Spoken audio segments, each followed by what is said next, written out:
today we have the second lecture. It will be delivered by Mr. Gita Wirjawan, who was previously Minister of Trade of Indonesia and its chairman of its Investment Coordinating Board. He is currently chairman of the Advisory Board, School of Government and Public Policy, Indonesia. He was previously an investment banker, holding senior positions at Goldman Sachs and JP Morgan.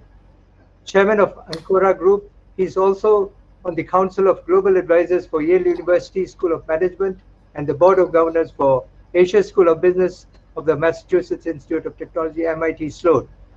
Hi, good afternoon. I want to express my gratitude for being invited to the Global Dialogue Forum. It's a real honor for me to be here. In the last 2 millennia, Asian economies have been, much more dominant than Western democracies economies, including, Western European countries and that of the US. Whereas we lost the plot sort of like in the last 200 years. But as of recently, this graph on a PPP adjusted basis displays the fact that, as of today, the economies of China and India and Japan, outweigh or outnumber those of Western democracies. Wouldn't India and Indonesia, wouldn't it be on the same side for different reasons on RCEP? India because it really doesn't have manufactured goods to export, and RCEP doesn't. India believes give services enough due respect. Indonesia does not also export large numbers of manufactured goods, and would it not see the entry of the farm products to undermine its own rural economy? Yeah, I'm with you on that, but I think people sometimes misunderstand or do not understand the need for Southeast Asia to basically attract talent from India. I think India has got tremendous, intellectual capital to offer.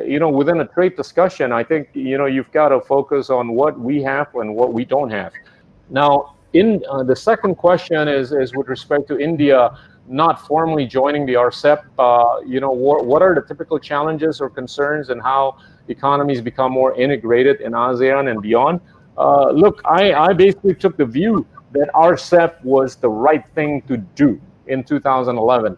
Why? Because at that time, I was thinking that RCEP was more of an 18th or 19th century, and geopolitically, culturally, socially, and politically speaking, it's a lot easier to move forward from 19th century.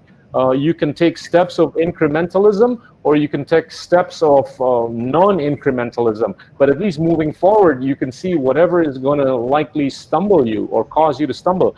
Whereas if you embrace the TPP immediately, which would have been a 22nd century paradigm, walking backward to the 21st century, you run the risk of stumbling upon anything that you're not likely to be able to see. And that was the simple logic that I was using, and I basically took the view that RCEP was the right thing. Now, the fact that India has not decided to join RCEP at the moment, I do believe that it is a temporary nature type of episode. I do believe that in the midterm and long term, I think India will be a natural partner for all the other RCEP partners. I think Southeast Asia certainly would like to see more proactivity from India. We have gotten a good taste of the proactivity of China, but I think it's nice to see some balance, being put into the picture by India, and at the rate that India has become such a a much bigger economy right now than 5 or 10 years ago. I think it serves India's needs also to basically become much more interconnected with not only Southeast Asia, but the other members of the RCEP.